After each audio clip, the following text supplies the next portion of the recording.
Fala, galera. Beleza? Tranquilo, pessoas? Pessoas?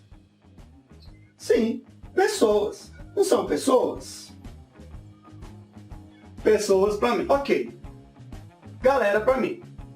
Então, gente, esse sou eu. Claro, né? Óbvio, eu. Nós, aliás. Então, gente, para falarmos de Machado de Assis, a primeira coisa é explicar o que eu estou fazendo aqui. Você? Dobrado? Não, eu. Você é a minha imagem. Aliás, você é a minha imagem. Nós dois somos. Não, nós dois somos. É verdade.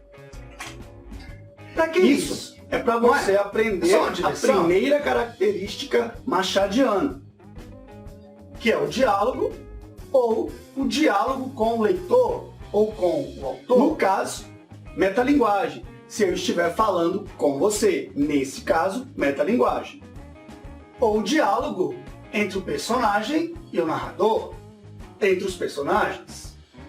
Em todos, ou na maioria das obras do Machado, há a metalinguagem. Claro que tem obras, né, que apresentam a metalinguagem de uma forma diferente, em especial Memórias Póstumas.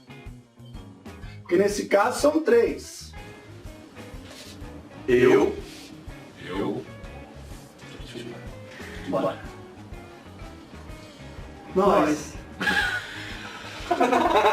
Então, esse diálogo sempre está presente na grande maioria das obras, principalmente em Memórias Póstumas. Vale muito a pena lembrar que no Alienista o diálogo chama-se digressão, porque ele comenta aspectos do texto. Verdade.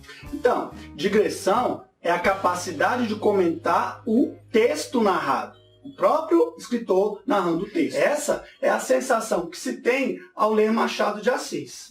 E quando você realmente quer ler, às vezes você mesmo não sabe quem está falando. No caso do Alienista, não chega a tanto. Você vai fazer spoiler, o que a Giovana fazia em sala. Nós temos. Quando ia fazer spoiler, lembra? Tem que fazer o comentário das obras. Por quê? Porque não pode deixar de falar dessa obra, fazer o resumo. Tá louco? Eu louco? Você tá louco? Claro, você está conversando com uma pessoa que nem existe, como se ela existisse. Essa também é a ideia do conto. O que se passa na cabeça do Simão é justamente isso. Um lado é a razão, que em momento algum questiona se está certo ou errado, questiona suas atitudes. É o sempre bem da ciência. Mas na verdade, o que está acontecendo? Ei, tô aqui. Tá bebendo água. Esse é um outro aspecto, que é o lado da dúvida entre a loucura e a lucidez. Você já apresentou quem representamos dentro do realismo? Não, né? Apresente-se. Então, gente, para ler Machado de Assis, você tem que saber que estamos falando de obras com profundidade psicológica.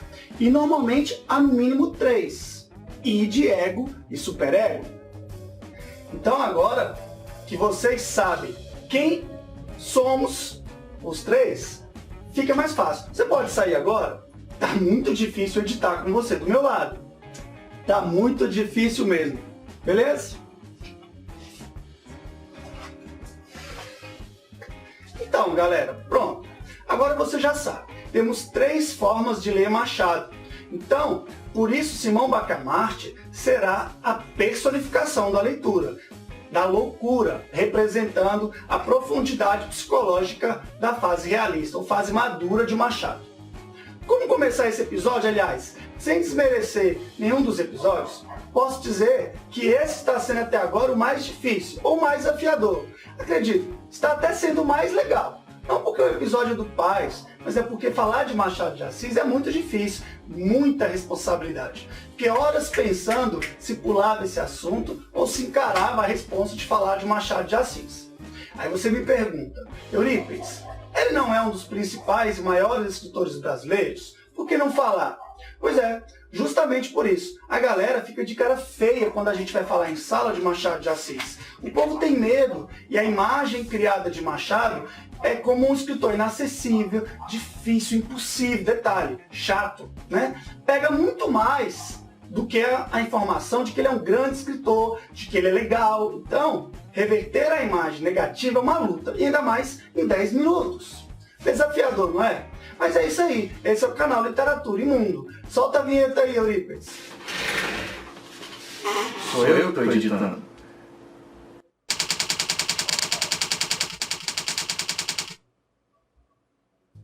Dos contos que vocês têm que ler para os pais, na hora de escolher eu pensei, qual dos 3? Então eu escolhi pelo tamanho. A maioria de vocês tem preguiça de ler, e esse é um pouquinho maior. Preguiça? Eu pensei na profundidade das metáforas, para a gente desvendar mais do que o pai pretende. E aquele pensamento, pô, naquele conto, qual o conto que tem maiores características do Machado? O alienista, claro. Então tinha que ser mesmo o alienista. E tem muita videoaula. A primeira parte do episódio é analisar o conto na ótica da proposta do pai, seguindo os objetos de avaliação, beleza? E na segunda serão as viagens. E aí, né, vou ir um pouquinho mais longe, então, quando eu anunciar, ó, acabou, agora vai começar as viagens. Você pode cuidar.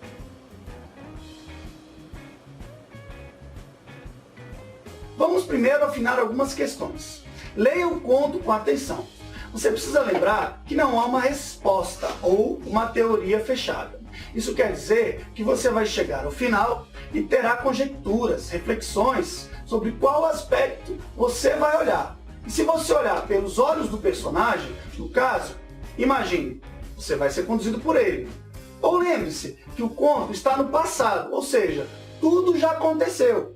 Então, essa perspectiva já faz você pirar ao ler o conto do Machado de Assis. Sabe por quê? Porque ele debocha de você o tempo todo, fazendo você rir da desgraça alheia. E muitas vezes a própria desgraça é você. Desgraça no sentido engraçado, desprovido de graça. Considerando que é o cruzamento de planos entre a loucura e a razão, isso porque o Machado de Assis, no conto... Peraí. Antes que eu esqueça, novela ou conto, né? Todo mundo pergunta. Novela ou conto? Conto.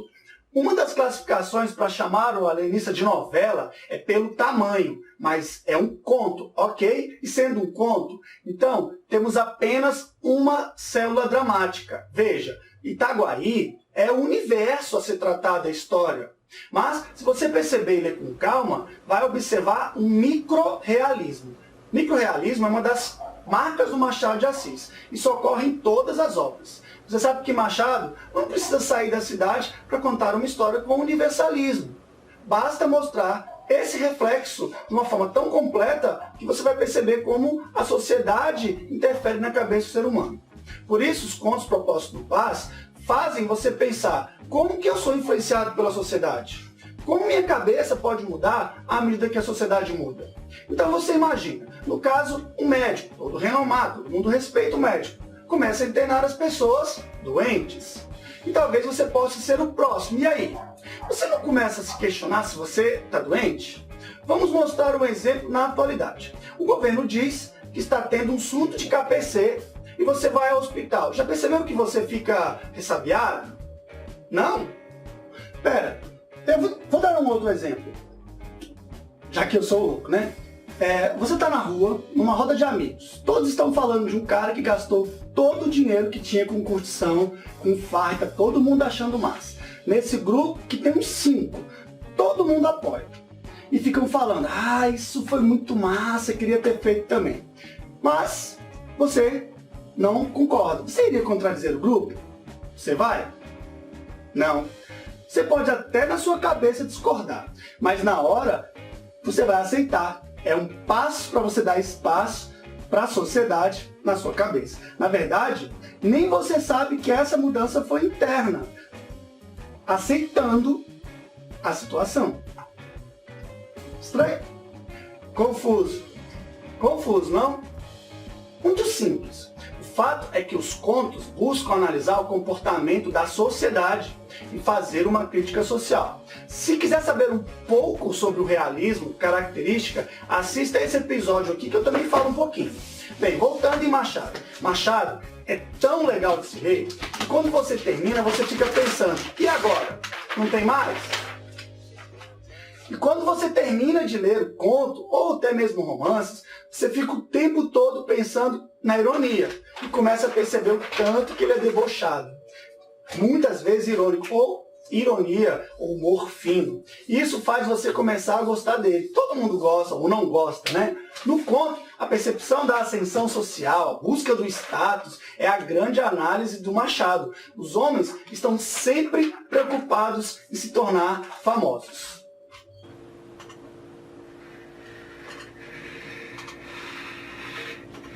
Sou eu que estou filmando.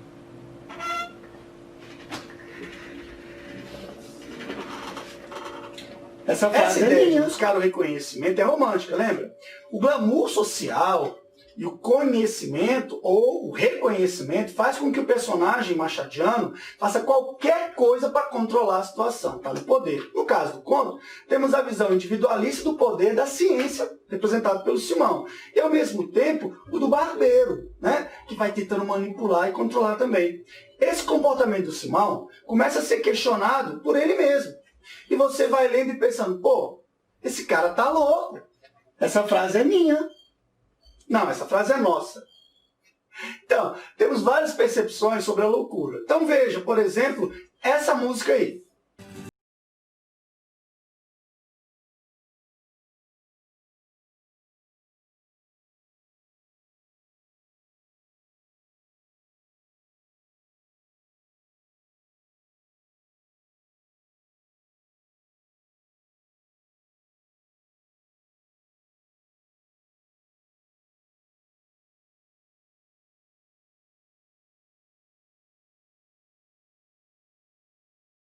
Várias visões com a ideia de loucura.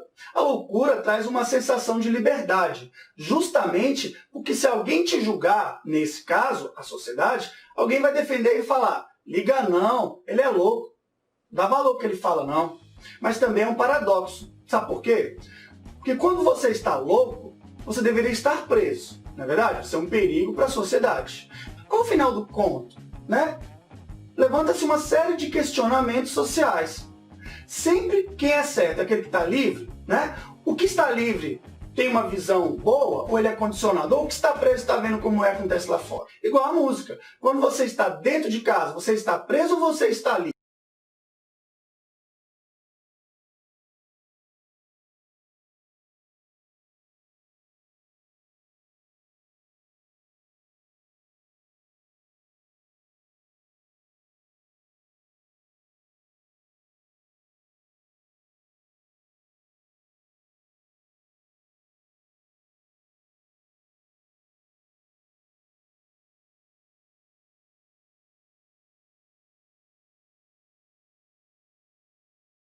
Esse contexto aí é tão legal que, inclusive, se você buscar na lei, as pessoas consideradas loucas, juridicamente, elas são inimputáveis. Não diria inimputáveis, mas a lei pensa de uma forma diferente. Ou seja, não podem responder pelos seus atos de forma criminosa igual uma pessoa normal.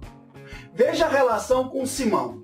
O que ele fez não foi crime? Não um tipo de cárcere privado?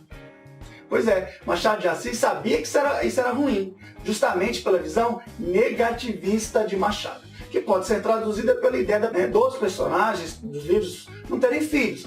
Diga-se de passagem que só captou que teve, e supostamente parece a cara do amante. Então, essa ideia de dizer que a esposa ela era boa para ter filhos, mas não era bonita, só mostra o lado irônico da sociedade. Essa ideia de não ter nenhum amor, bem olhando bem, é humor, né? Sutileza da crítica. Ouça essa música e depois vamos pensar nas viagens. Eu detesto o jeito.